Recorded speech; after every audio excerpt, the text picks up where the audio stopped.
through beveled gears. Although not fast, the locomotives have plenty of power to take passengers up the line's steep grades to enjoy the natural beauty and spectacular vistas of the route.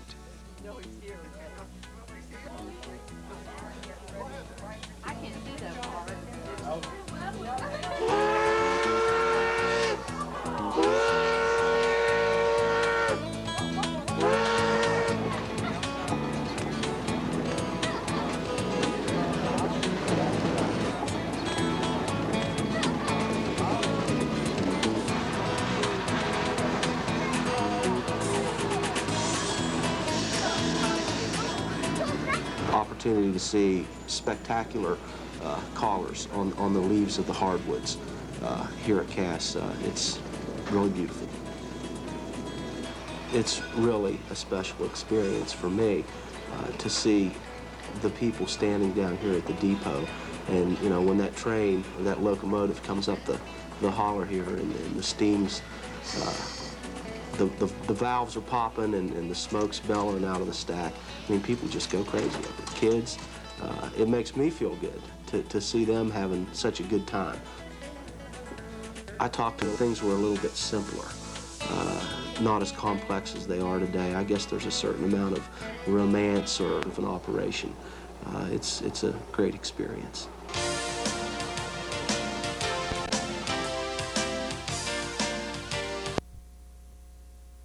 Incredible train collection of the Illinois Railway Museum.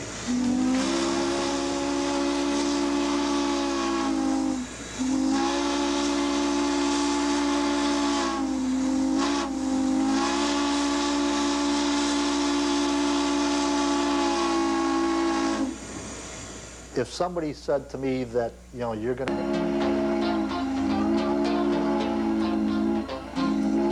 One of the things that, from the smallest to the largest, when I say the smallest, we have an 040 tank engine. Our largest locomotive is a 2882. It's a Y3 type locomotive from the Norfolk and Western. It's an articulated locomotive. We have several consolidation types, the 280s. As you work up the wheel classes, we have a 284, a Berkshire type from the C&O. We have a 210, the Frisco Decapod. It's a Russian Decapod, and that's the one that we operate for the public. We have several Northerns, 484s. We go up from there, of course, to the 2882. From the N&W, and it's almost 600 feet long. And of course, the Nebraska Zephyr train set is an articulated train set, cannot be uncoupled. And so the train with its locomotive is all in one piece on one track right there in Bar 9.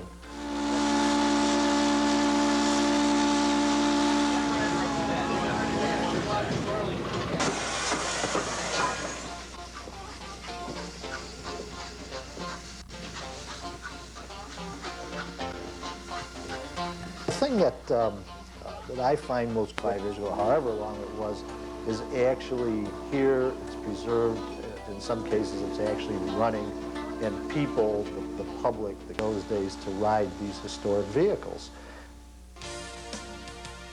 Then it becomes alive and has a personality, and people can relate to that, and it has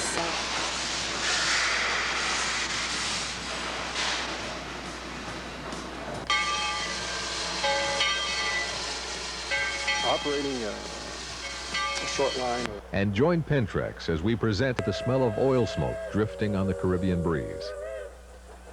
Until the introduction of this mechanical cane cutter, which can fill a cane car in about 15 minutes, the rail transport of sugar cane was in danger of yielding to trucks. Fortunately, rubber tires and steel wheels have been combined to create a more efficient operation, since the cane now arrives at the mill ready for crushing. And at some sugar mills, or centrales, trains supply the crusher 24 hours a day.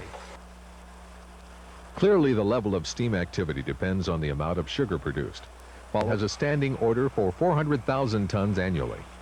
Fuel from Russia and spare parts from China help to keep Cuba's steam fleet going. Thus, sugar exports and the future of steam on the island are inextricably linked. This Baldwin 260, built in 1925, belongs to the Central, just whistling distance from the beach resort of Val Radero.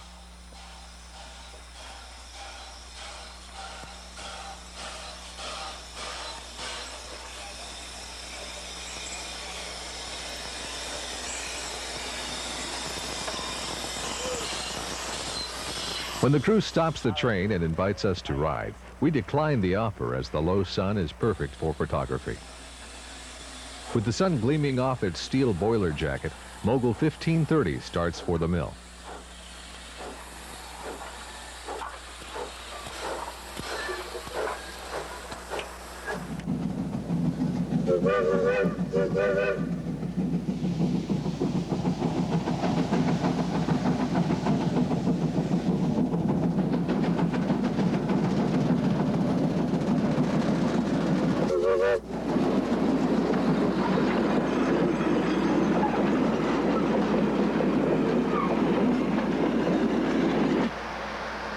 Cuba is a living history lesson. With no U.S. automobiles imported since 1959, or steam locomotives with builder's plates more recent than 1935, Cuba's operating museum specializes in exhibits from Detroit and Philadelphia. In a scene from Mixed Train Daily, this revenue-earning museum piece is arriving at Progreso.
American influence on Cuban railroads is obvious in the design of this water tank at Central Orlando Gonzales as a 1920 Baldwin 260 stops to fill its tender.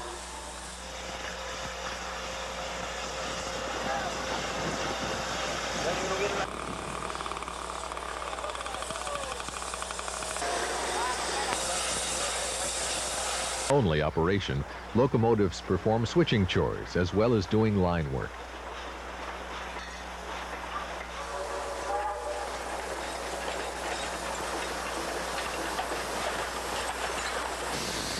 This 280 is an example of Baldwin's 1920 designs. Its classmate, number 1623, is preparing to leave for the Acopio.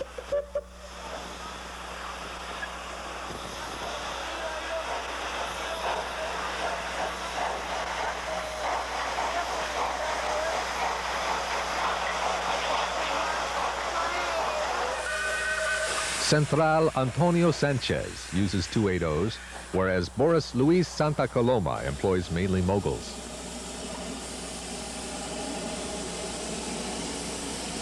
The number 1606, built by Vulcan Ironworks in 1920, is busy switching in preparation for its run out to the cane fields.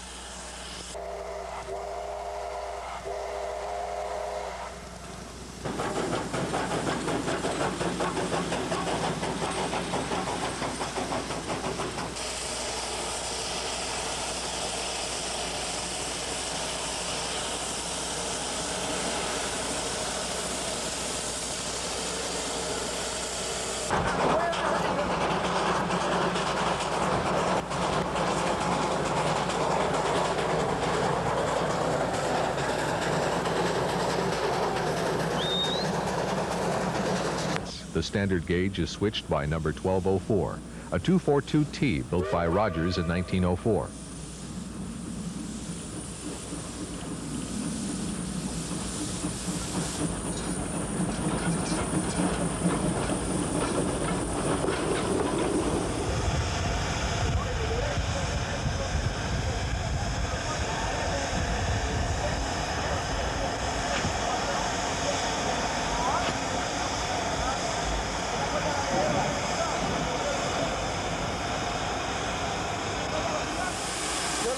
un candelazo que usted vea que el petróleo ahí vivo ahí.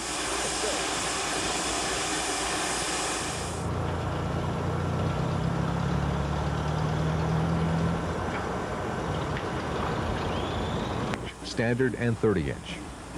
Number 1204 has a cut of narrow gauge cars to unload this time.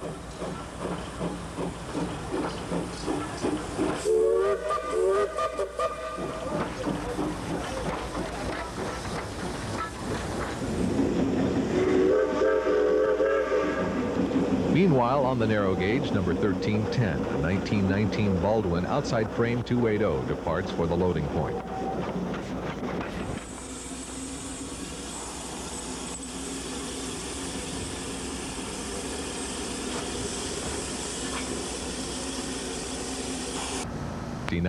Many American-owned sugar centrales had been sold to Cuban interests, including those mills belonging to the Hershey Company.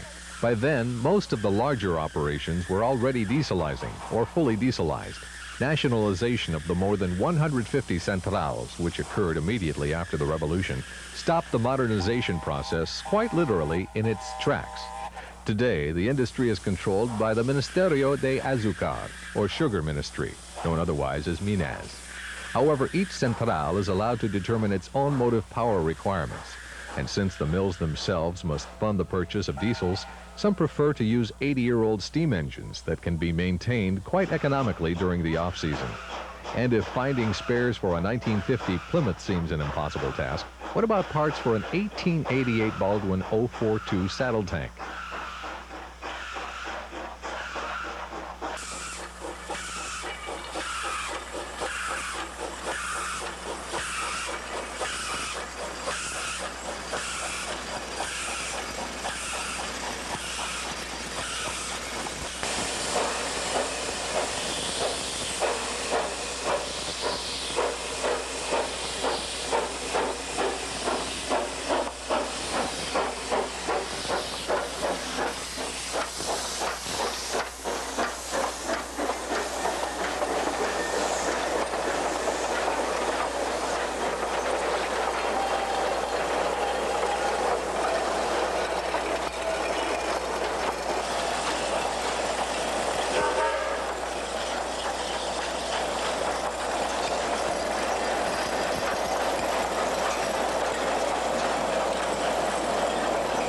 The Great Cuban Freeway, or Autopista, links Havana with the provinces.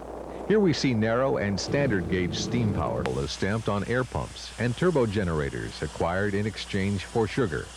Every day during the Zafra, in scenes recalling the last years of narrow gauge and short line steam across the U.S., locomotives are fired up, fueled, and watered, their sand domes filled, their bearings greased. Whether shoving loaded cane cars into the crusher or putting together a train of empties and heading out to the fields, the special effects are nothing short of spectacular. Mal Tiempo, the narrow gauge jewel of Santa Clara province, was named for a battle that took place nearby. Though Mal Tiempo means bad times, that does not apply to the mill's fleet of Baldwin 280s. They fight for adhesion on these roller coaster grades with the flames from the locomotive's low-slung oil fire flashing and thundering against the ground.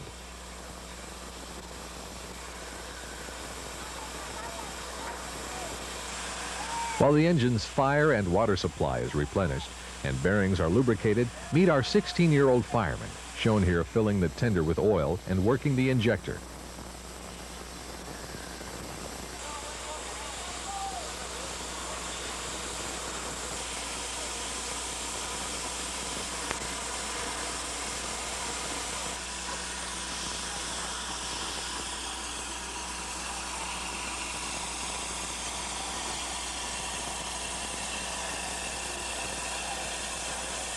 Chewing gum.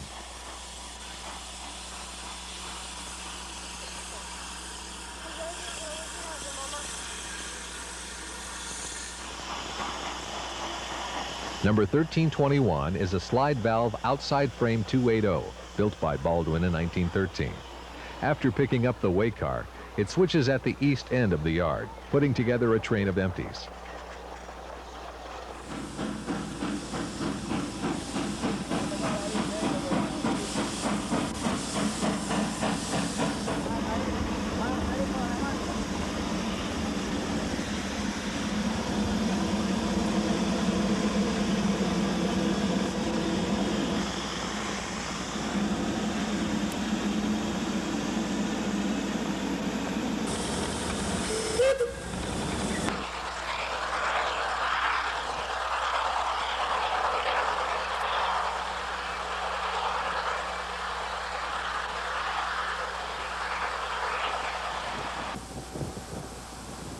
The early afternoon run goes to a new loadout halfway down the line.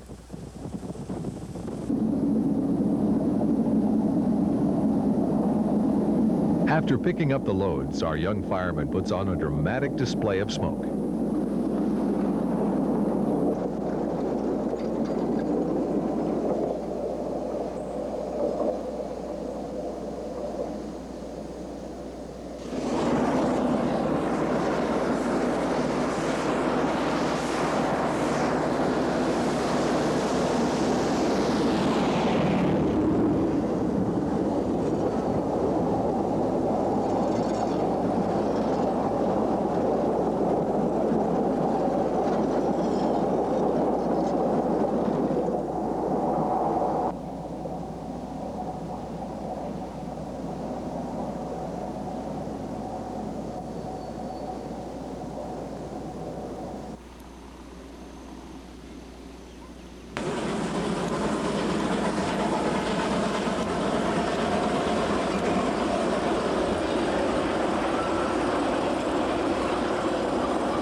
Potreillo is the end of the line.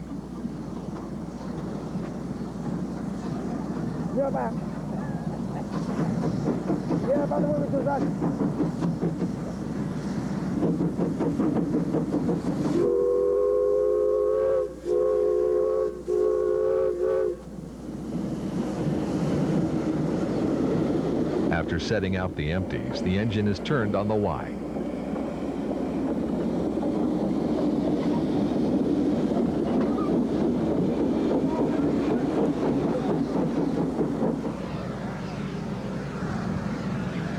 Then it picks up the loads and attaches the way car.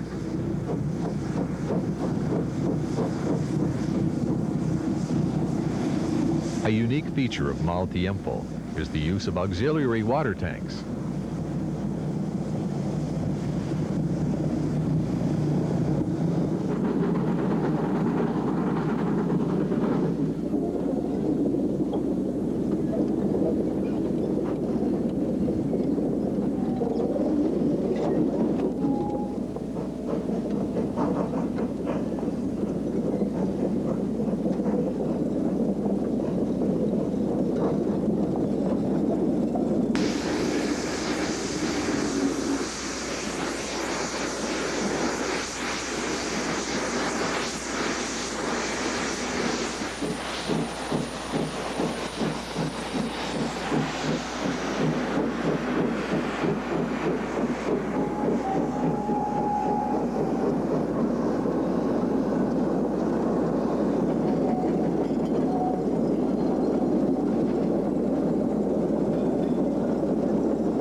Smoke billowing, the 76-year-old consolidation tackles the undulating profile of the countryside.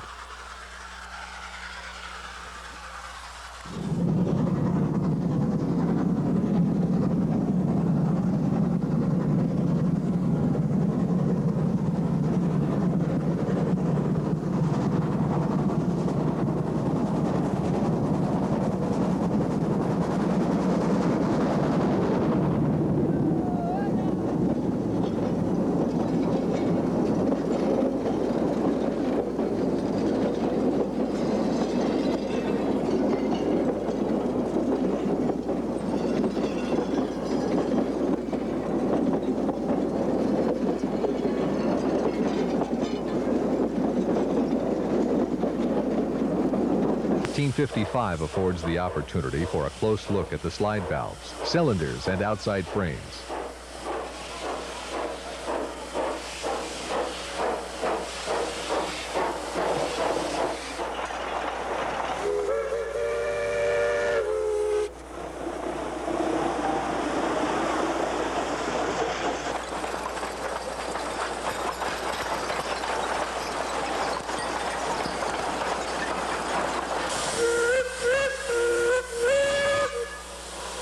Then 83-year-old 1321 comes off the Y. Soon another train will head for Potraillo.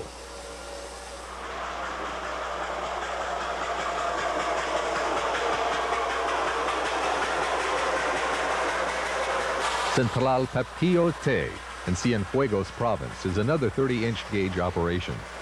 Number 1358, a 1915 Baldwin, storms out of the mill yard on its way to the loading point a short distance to the east.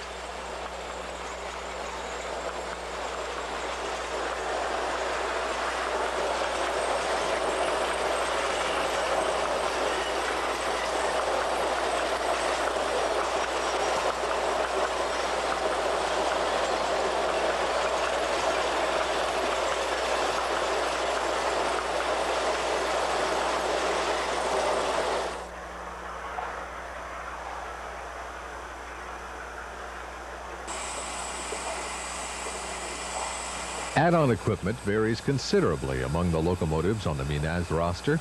Papillo Te features crosshead water pumps and steam pumps for putting water in the boiler, standard appliances when this engine was built. While waiting at the LP, the fireman kills the fire and begins removing carbon deposits from the firebox.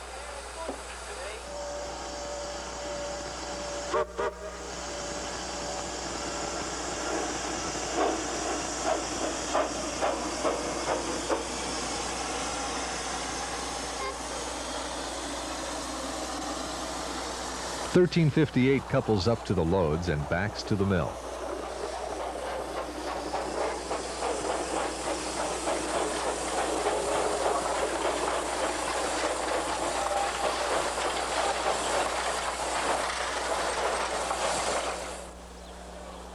Northeast of Santa Clara, at the port of Caibarien, is an example of Spanish colonial architecture. However, just down the road are two narrow gauge lines with the unique gauge of 27 and Torales is a bit crusty around the edges, but features rather large Baldwin 280s built between 1917 and 1920.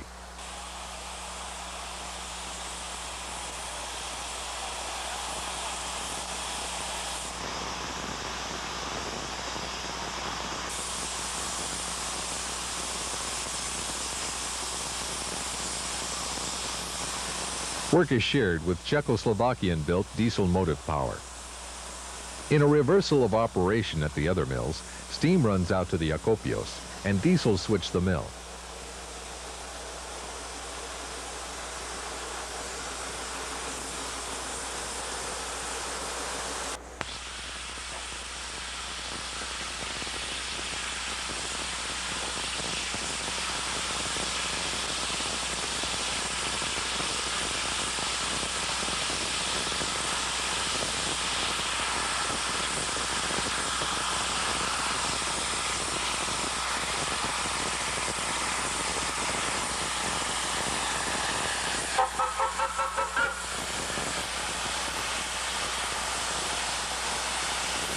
Late afternoon finds a great deal of activity at the mill. as 1420 moves up to pick up the empties.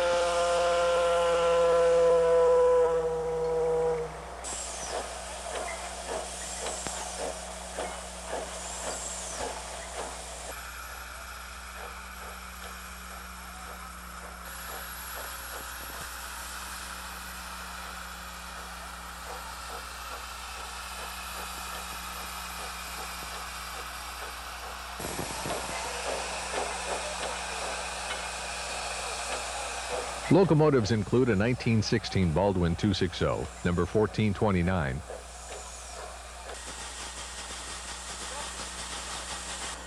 number 1343, a 1904 Baldwin 262 saddle tank,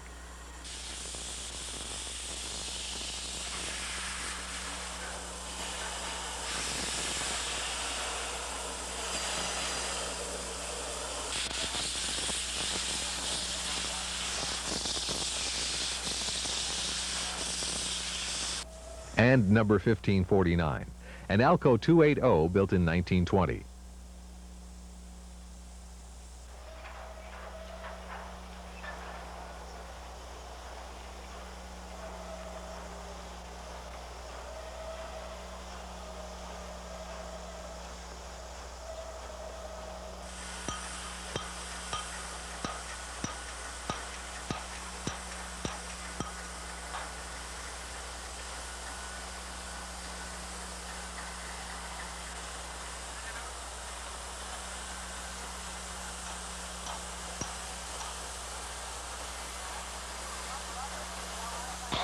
These trains head out along the Ferrocarriles de Cuba main line to loading points a few miles away and return a short time later with loaded trains.